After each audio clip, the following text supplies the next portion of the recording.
You are watching The Wellness Hour, the leader in medical news and information. I'm Randy Alvarez. Today's topic, the latest advancements in pain management. My first guest is a medical doctor that is getting national attention because of the results he's getting with his patients using new techniques, very aggressive techniques in treating pain, back pain, neck pain. If you're in pain and you think you've tried everything, my advice, stick around for the latest edition of The Wellness Hour. The Wellness Hour. An in-depth discussion with today's top physicians and medical leaders. And now, your host, Randy Alvarez. You're watching The Wellness Hour, the leader in medical news and information. I'm Randy Alvarez. Today's topic, advances in pain management. My first guest is Dr. Robert Odell. Dr. Odell is a MD, PhD. We've invited him on the program today to discuss what's new in pain management. Dr. Odell, welcome to the program. Thank you very much, Randy. Pleasure to be here. Now, two board certifications. Yes. Tell us about that. Well, I got my MD from Stanford, and I started my practice in anesthesiology, practiced that for 15 years, and then got interested in pain medicine. I was treating patients that were asleep all the time and wanted to kind of get out there a little bit more, and I started taking some courses in 2001 through the International Spine Injection Society, and that's all you do is pain. Well, I do a little bit of anesthesia still, on one day a week while I'm building up my practice in Las Vegas.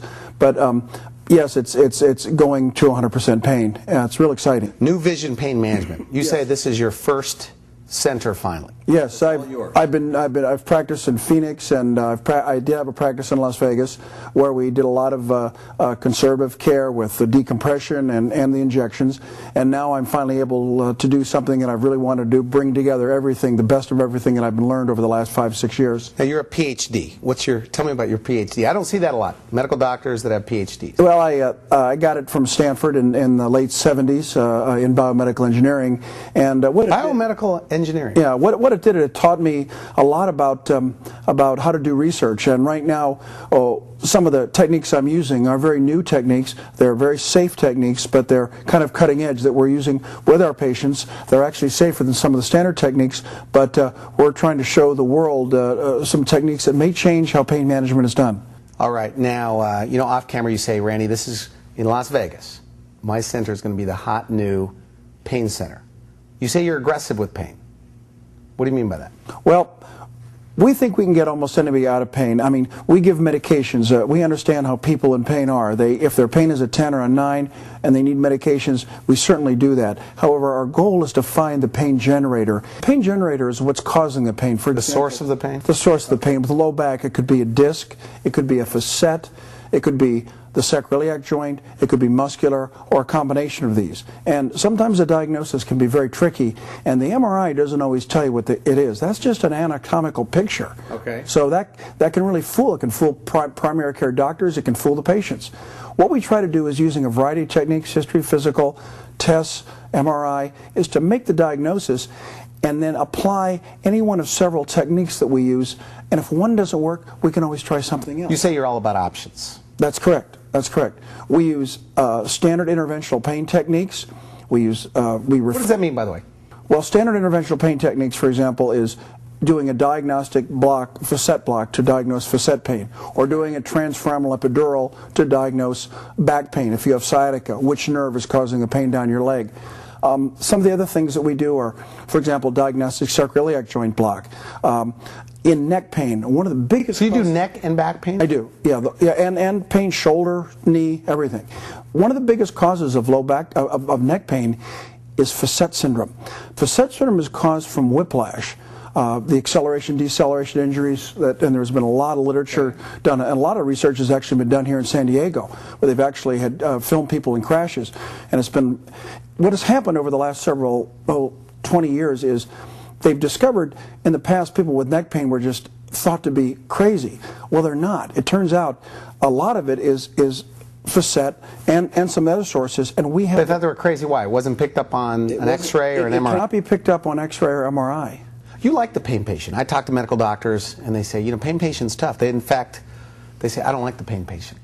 Well, Randy, when I do anesthesia, I put the patient to sleep, and they wake up, and they hardly even know who I am. And I can't tell you, it almost makes me cry when I see a patient who I've gotten out of pain. I tell them, you made my day, especially somebody who's had a pain problem for a long time. I saw a kid the other day who had walked in with an antalgic gait. He had a disc, 8 days of pain. Normally we would be conservative and we'd wait, but he needed an epidural steroid shot. He didn't have to get MRI, didn't have to waste time on that. We got an x-ray to rule out the really bad stuff, what they call the red flags. Did an epidural steroid shot. His pain was down from a 10 to a 2 the next day, and it made my day. And I love that stuff. So what's new? I mean, you know, we said what's new in pain management. What is new? Well, changed in the last 20 years. Well, for example, we can now put needles in precision places and diagnose the pain generator. This is the diagnostic aspect of pain management. The source of the pain. The source of the pain in many cases. In some cases you can't, but even if you can't, it doesn't mean you can't treat it. They also have tremendous advances in the techniques in treating pain. For example, some of the techniques I use, electroanalgesia, transcutaneous electroanalgesia, some of the other techniques. You inject electricity in there? We use use electricity. I do not use steroids in most, and this other gentleman I did. I use electricity for its anti-inflammatory effect. In fact, we just submitted a paper. But steroids work. The steroids do work, but there's a lot of side effects, and they don't work sometimes for a long time. There's a lot of controversy in the literature. We believe that the electroanalgesia, along with the injection, it's called the integrated block, which I'll be speaking at a couple conferences, national conferences, in the next couple of months, does work. Now, moving on though to some of the more traditional things like IDET, the spinal cord stimulator. These are implantable? Implantable. Devices? I don't do those, but because I want to spend my time with the electroanalgesia and with some of the other more conservative things like lumbar decompression, which we can... Decompression? Yeah. I believe that. I mean, I see that chiropractic. It drop dead works. Really? It drop dead works. Spinal decompression, is that right? No. Because when I listen to a chiropractor, which I respect chiropractors, I go to chiropractors, but it's hard for me to believe that it's as good as they say it is. Well, I've worked in MD-DC clinics for a long time, and with them, I'm on my own now. But these things, it does work. You have it available in your practice? We do. Okay. The literature is for vertebral axial decompression, or VAXD, the original table. There's 7 or 8 or 10 articles, including a randomized clinical trial that shows that it works. There's a recent study from Independence Blue Cross insurance company. Who's your typical patient that you see, the pain patient? Well, we see all kinds of patients. Patients with back pain, neck pain, patients with diabetic neuropathy, fibromyalgia, shoulder pain, arthritis. There's a huge epidemic of arthritis now with the baby boomers aging. Okay. We really will see anybody. Reflex sympathetic dystrophy, which any of you out there who has it knows what it is. Sometimes a primary care physician just cannot handle these patients, and we really would rather see you say rather than later. I know you want to be diplomatic, but you say that oftentimes a primary care physician may not send them to the pain guy soon enough. Sometimes they'll send them right away to the surgeon, which is really, shouldn't say crazy, but they should really send them to us first, because there's many more conservative things that can be done. Shouldn't they send them to the orthopedic surgeon? No, because an orthopedic surgeon will, before he would do anything operative, would send the patient back to one of us for more conservative management. And when I say conservative, I do include injections in the conservative management, because anytime you cut tissue with a knife, you're going to mess things up. For example, the dynamic functional compensation of the back, the ability of the back to work together when it's not been operated on. If you put a needle in, that's not going to have any interference. There's virtually no long-term side effect of injections if they're done properly. Okay, so diabetic patients, what are you doing with them that's maybe different than what you see traditionally? Well, I'm glad you asked, Randy, because I'm the only one, as far as I know, in Las Vegas and maybe in the country, who is able to treat diabetic neuropathy. We treat it with what we call an integrated block. So we know what we're talking about, by the way. Diabetic neuropathy, they start they'll have pain in their feet. It's a stocking distribution. It's usually the small vessels. It usually is burning, numbness, and pain. Sometimes they can't feel the bottom of their feet. And how are they currently being treated? Well, a lot of patients are being treated with medications like Lyrica, which sometimes give some benefit, but in almost every case I've treated, we've basically reversed the diabetic neuropathy. Really? Yes. How? Well, Randy, this is kind of a long answer, but I'll give you the simple explanation. We do an epidural, and then we put the machine that I mentioned. And an epidural is? An injection into the spine. Okay. We then put the machine with this, what I call specific primary electroanalgesia, on the patient down to the leg, and actually usually mostly both legs, and because they're both affected in most patients. We do a series of these. We do a couple more. Analgesia. Yeah, we do a couple more of these treatments later in the week, and then we repeat the cycle for 3 weeks. We'll then see the patient, and if they're improving, we'll continue this. Are they improving? Almost everybody I've taken care of has been improving, yes. Does it reverse? Does it stop? Does it slow? I cannot answer that question because there's no literature yet, because this is so new. However, everybody I've treated, there's been no reversals. What do they say, by the way? The patients. The patients love it. They're able to walk and they're able to feel their feet. They don't have that burning pain. And very often, in many cases, the numbness is reversed. Although people with numbness, long-standing numbness, that's a little more difficult. But it's really been remarkable. We're going to take a break. Electroanalgesia. Tell me what it is. You say that very few people are doing this nationwide. You've heard of TENS, of course. Those are frequencies, transcutaneous electrical nerve stimulation. Those are frequencies between about 0 or 0.1 and 200 hertz, or cycles per second. What electroanalgesia is frequencies from about 2,000 to 20,000 hertz. And how do you apply them, by the way? It's used with a very sophisticated SPI-level generator using computer technology that wasn't available 15 years ago. We actually vary the frequency according to what we're trying to accomplish. It's specific to what we're trying to accomplish. There have been injected with a needle, though? No, it's applied transcutaneous. Okay. It's all transcutaneous. And I want to add, we don't always have to do an injection to make this work. If I have people come in like with nonspecific back pain or upper back pain, I just recently had a young lady who's had this pain for 3 or 4 years. We just put the electrodes on her back. I suspect it sounds gimmicky, by the way. It's not. I've had patients who like this girl, for example, we put the 4 electrodes over her back, and after about, I'd say 15 treatments, her pain was virtually gone. Okay. For the first time in 2 or 3 years. All right, we're going to take a quick break. We come back, more about what you're doing to relieve people of their pain in their back and neck. You're watching The Wellness Hour, leader in medical news and information. We'll be right back. You're watching The Wellness Hour, leader in medical news and information. I'm Randy Alvarez. Today's topic, what's new in pain management? With us we have Dr. Robert Odell. He is a medical doctor and a PhD, and he has his own center here in Las Vegas. And for those that have just tuned in, tell us about your center again. I mean, all types of pain management. What's called New Vision Pain Management. It's on West Sahara, the 8000 block. We have our own C-arm in the office, so we can do the injections right there. It's very convenient for the patients. Is that an OR, an operating room? Well, it's really not an operating room. We don't do surgery there. We do the injections. Everything is sterile. Everything is clean. It's follow up to all the standards. But it's in the office itself, and it really saves the patients a lot of the hassles of going to a hospital or a surgery center. It's very, very nice. Neck pain, back pain. You say, and we were talking about electroanalgesia before the break. Yes. Quickly describe what it is, and tell us about some of the results. Well, once again, we use frequencies between 2,000 and 20,000 hertz with a very complex signal generator. We actually vary the amplitude and the frequency so that the body will also see some of the lower frequencies, the TENS frequencies. We can actually vasodilate, increase the blood flow to the area, which is always good for healing. Is this always in combination with injection therapy, like epidural? It is often in combination with injection therapy. This is called the integrated block, and I'm a pioneer with that. Okay. I'm going to be talking about it again in a couple of national conferences over the summer. Now, you say in these cases, some of them, that you're changing people's lives. Yeah, we are. We had a lady recently that we saw who couldn't do any housework, just couldn't do anything. Her pain level in her rating system was about a 7 or so, and we treated her for back pain over the course of 4 to 5 weeks. And I think she walked out of my office the other day. She was absolutely delighted because she was able to do housework. She could go to the mall. This is life-changing for her, and we really believe that this is going to last. Now, is your goal to get them back to function, get them moving again? I mean, what is your goal? Actually, function is even more important than pain level. The function, every time I see a patient after we've done a series of blocks, we ask about the pain level, we also ask about function, which is really important. But their sleep, for many people we can restore their sleep, and also about their medication usage, which is in many cases is dropping dramatically. Are you able to wean, is your goal also to wean people off medication? Yes, it is, but that's not required. Have you done it? Yes, we have. You do it all the time? All the time, yeah.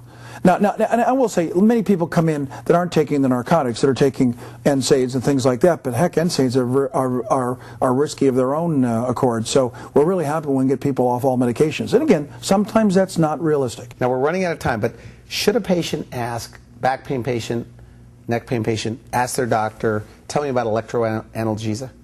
Should they ask for it? Well, Again, it's not that widely utilized right now. Quite frankly, there's some reimbursement issues why the machines aren't selling. Yeah, why isn't everybody doing it? Well, the machines. When you do the electroanalgesia, you get paid as if you're doing a TENS. So you're getting paid for an X-ray reimbursement when you're really doing an MRI. Okay. I'm trying to get my colleagues in other cities to look beyond this, and we're meeting with some success. So you make less, but it's a better treatment. Well, it is. And, I mean, is that fair to say? But combined with the block, which is the mainstay of what interventional pain management doctors do, I'm just seeing miracles. So you are a traditional pain management physician? Absolutely. Recently, I saw a lady who had early reflex sympathetic dystrophy. She had a fracture in her foot, and she had a mottled cold foot that was discolored, and she'd had it for about 6 weeks. And I consider that a pain management emergency. I went and did 3 blocks on her, 3 lumbar sympathetic blocks, where we blocked the sympathetic nervous system to the foot, and her foot pinked right up. She still has pain from the fracture, but we believe that the risk of RSD is way down. We also, of course, are going to be treating her with the electroanalgesia. In addition, keep in mind, there's more than one way to skin a cat. We have options at my clinic. The patient has options. If one do you have the latest, greatest? We do. Let me give you an example. Facet pain. Pain you get when you extend or when you twist. That's 15 to 45% of people with low back pain. It's due to the facets. Okay. Those are the things in the back keep you from turning. The facets are very easily diagnosed with precision medial branch and facet blocks. Now, one real nice way of treating those is by burning the nerves with something called a radiofrequency, I've done hundreds of radiofrequencies in the back and the neck. However, one of the other options is doing the electroanalgesia. Is that right? So you keep going back to that. If one works, if one doesn't work, then we try the other. So we do have options. But what about implantable devices? Morphine drips, things like that? Well, stimulators. I don't really need those in my practice because, frankly, we can get most people better with these less invasive techniques. The electroanalgesia, lumbar decompression, VAX-D, and lumbar decompression. Yeah, okay. We've talked about that in other shows. So you like that? Like that? And don't get me wrong, the implantable devices are a last resort, and I have some very trusted colleagues in town whom I'm more than happy to refer the patients to if we can't. So you send those out if they need them? Absolutely, and the thing is, it's all about options. I have when the patient first comes in, I give them a pledge to the patient, and also what I need them to do, be able to follow our protocols. Interesting. And one of those pledges is, if we can't find the source of your pain, we're gonna refer you out to somebody who possibly can treat it, including spinal cord Do you feel you have a stimulators. knack for it, by the way, a knack for finding the source of the pain? Yeah, I do, but I don't always find it because pain is very difficult. Sometimes people have multiple sources of pain too. Very interesting. I remember a lady who had an anterior cervical fusion, neck fusion, and it hurt. We used electroanalgesia with medial branch blocks in the back of the neck. We took that pain away. All of a sudden, her back pain arose. It's called physiologic unmasking, and we had to deal with the back pain. But that's a good problem to have because we got rid of her neck pain, then her back pain came, and of course we fixed that. But it does happen all the time. Are you in some cases the doctor of last resort? I wish we are, but I wish we weren't. I wish the primary care docs would refer to us soon. They watch the show. Physicians will watch the show. What do you want them to know about you? Please send us the patients sooner. If you're having trouble with medication management, send them to us because we can help fine-tune that, and we can send them back if that's what you want. Or perhaps we can find the source of their pain and decrease their dependence on medication. I guess a physician doesn't need some guy that they don't know interfering with their current treatment, or bad-mouthing, or poo-pooing their treatment. No. But there have been some recent articles in our literature about how undertrained the primary care doctors in pain. And of course, as you probably well know, there's big problems in the over and under treatment of pain, and the actions of the DEA and the other regulatory agencies, presuming that doctors are prescribing. So they're afraid narcotics. of yes. addiction. Yes, they're afraid of addiction. A lot of guys doing this part-time. Is that true? In 5 to 10 years, I believe that pain medicine will be a 4-year track residency after medical school. Okay. In other words, you won't go to anesthesiology or psychiatry or neurosurgery or neurology or PM&R. It'll be pain medicine. It'll be its own 4-year program, period. It's so complex, it involves so many disciplines that it's going to be required. The American Board of Pain Medicine and the American Academy of Pain Medicine is pushing this very, very strongly nationally, and I think it's just a matter of time, because pain is the primary reason why people see doctors, and sometimes they're referred to us way too late. Now, I've been told that by patients in pain that they're told it's all in their head, that their pain is in their head. Well, it is in their head because that's where we process it, but it's organically I mean, do you hear that based. from patients where almost as if their doctor doesn't believe them? That would be the subject of probably 5 more shows describing the pain really? pathways, Okay. and I wouldn't want to bore anybody, but for example, take fibromyalgia. People used to think fibromyalgia, which affects a huge population, more women than men, was the women were crazy. And now they're finding a basis. Can you do anything for that? Yes, I can. We can actually treat it with our integrated box of electroanalgesia. And you're getting results. You're seeing results. Yeah, we're starting to see them. Yes, yes.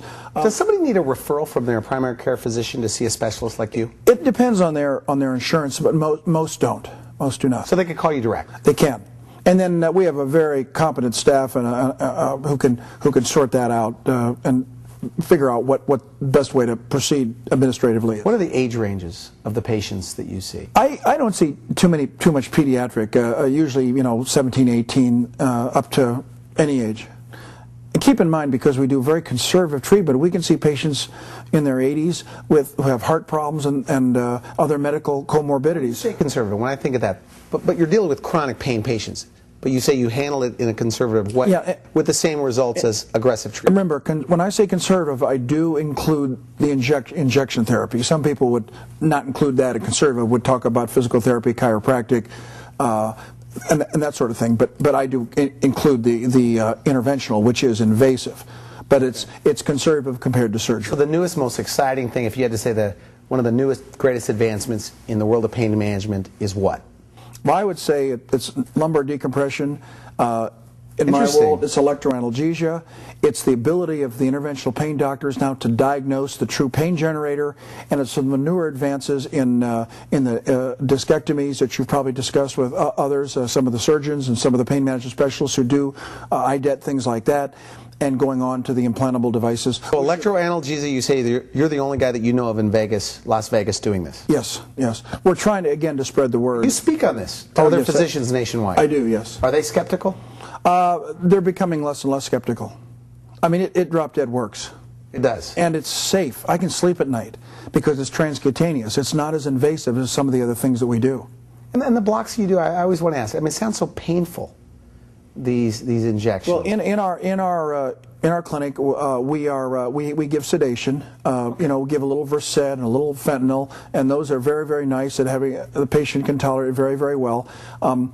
We use local anesthetic, covering the needle tract, and the thing is I go slowly. We don't do these injections in no time. We take our time. There's technique to it? Yes, and we treat each patient as a person, not just somebody with a painful this or a painful that. They're people. We're out of time. I want to thank you for coming on the show. I want people to know that this is a real interview.